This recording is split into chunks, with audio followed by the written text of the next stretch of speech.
Hello, sports fan, and welcome to the Packs for Breakfast kind of all-star team. I really don't know if all these guys would really be all-stars. Maybe Teoscar Hernandez has the best chance at that. O'Neill, if he could stay healthy, maybe Duran.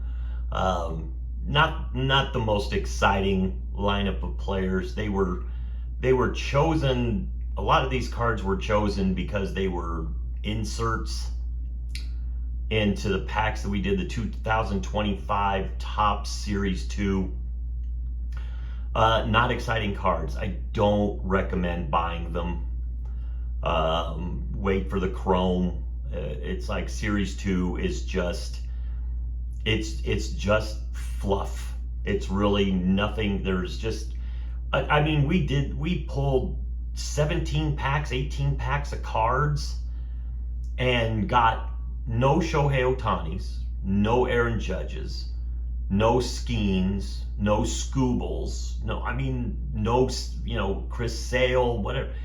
There were just, no big stars at all were really in these.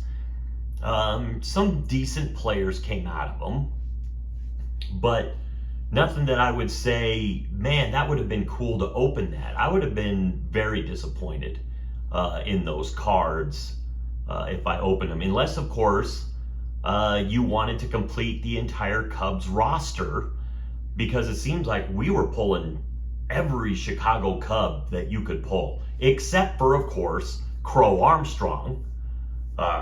We didn't get him. We got Tucker, which is pretty good, but I don't think we got Suzuki. But yeah, I mean, it's like, everybody else I think we got. Maybe not some of the pitchers, of course, but we got a lot. I mean, I'd probably say we at least got 15 players from their team in those packs. It was insane how many Cubs players we kept getting. But let's start by talking about these guys. Let's talk about Tyler O'Neill first. Tyler O'Neill, he has had many injury problems. In fact, he has not played a game since May 15th. So the last time Tyler O'Neill plays, May 15th. Now, I love this card. It is him jumping, catching a ball up against the green monster. Look at the pits that are in the green monster. Now, when you're watching, old time stuff, you didn't see the pits. But it's like, because the cameras are so good now, it's like you can see all these pits where all these balls hit the wall really hard to dent it.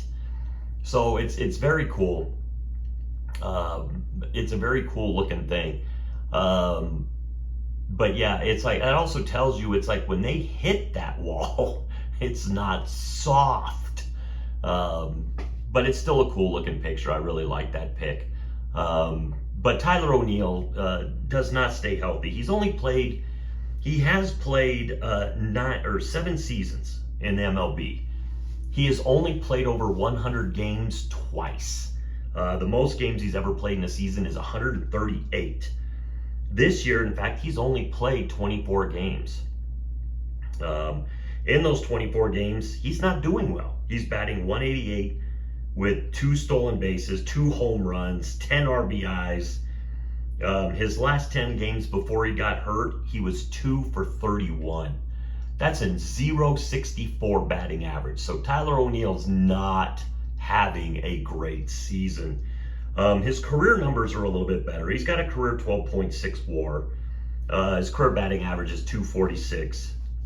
44 stolen bases. Not the speediest guy, but 109 home runs with 278 RBIs.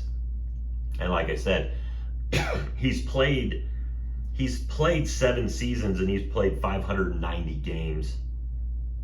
So he doesn't even average 100 games a season. He averages what? That would be like 85 games a season, maybe. That's barely over half of the games that he's playing each year.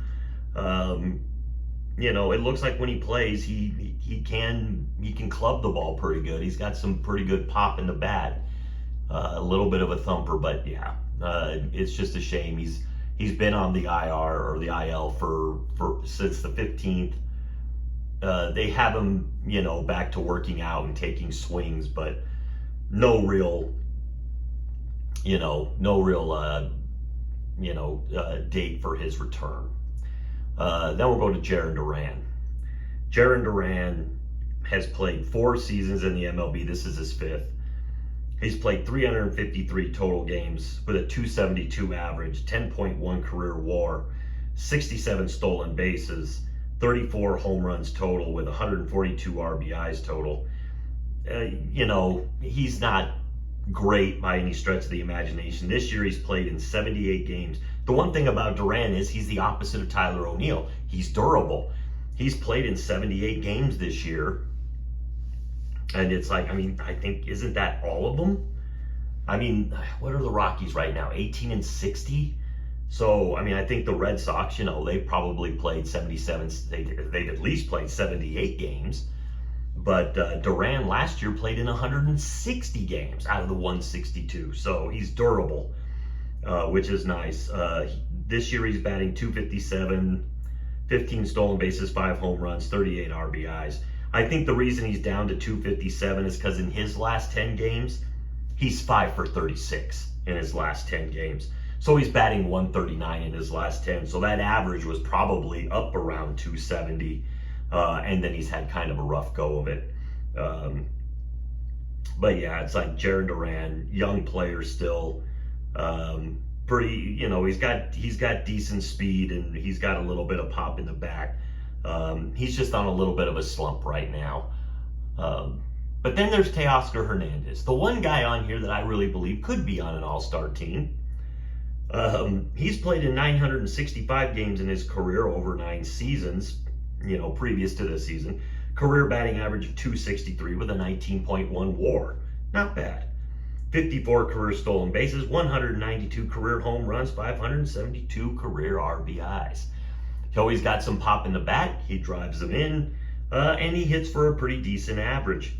And, his last 10 games are actually pretty good. He's batting about .270.